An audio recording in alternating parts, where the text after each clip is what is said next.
भोकण्डं वारणाण्डं परपरविरटं ढम्पढम्पोरुडम्पम्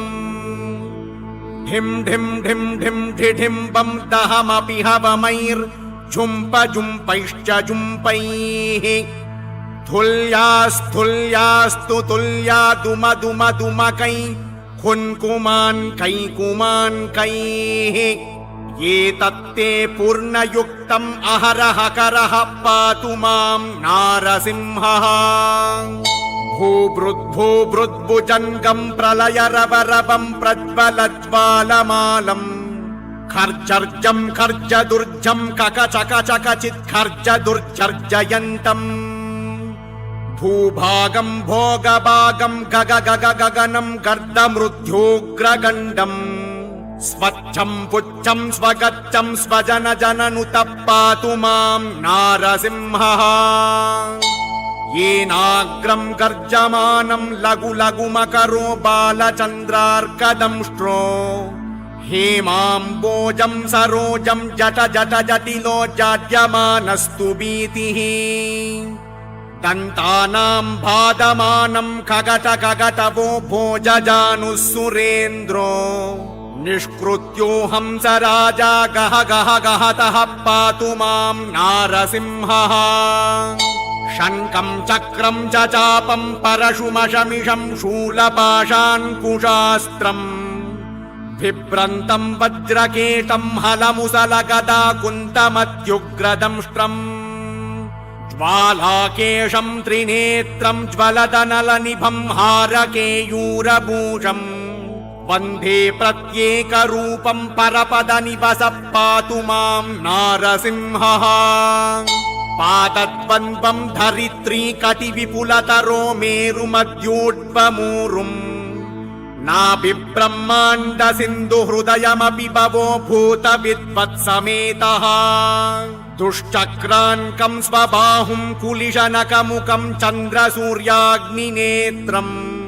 वक्त्रं वह्ने सुविद्युत्सुरगणविजयः पातु मां नारसिंहः नासाग्रं पीनगण्डं परबलमतनं बद्धकेयूरहारम्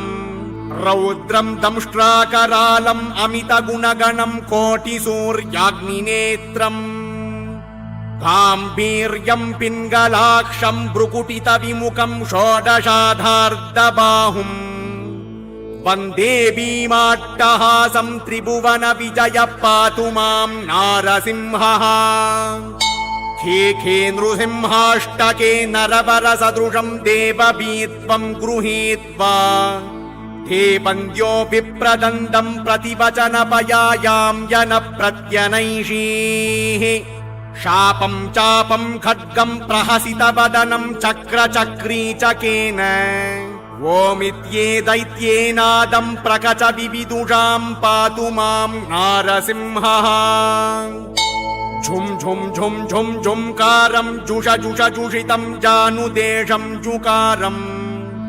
हुं हुं हुं हुं हुकारं हरितकहसायन्दिशे बम्बकारम् वं वं वं वं वकारं वदनदलिततं वामपक्षं सुपक्षम् लं लं लं लं लकारं लघुवणविजयः पातु मां नारसिंहः भूतप्रेतपिशाच यक्षगणशद्देशान्तरोच्चाटना छोरव्याधिमहाज्वरं भयहरं शत्रुक्षयं निश्चयम् सन्ध्याकालजपन्तमष्टकमिदं सद्भक्तिपूर्वादिभिः प्रह्लादेव वरोवरस्तु जयिता सत्पूजिताम्बूतये इति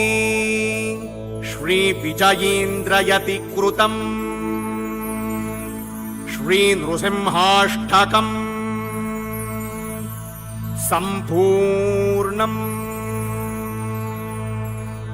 हरिः ओम् तत्सत्।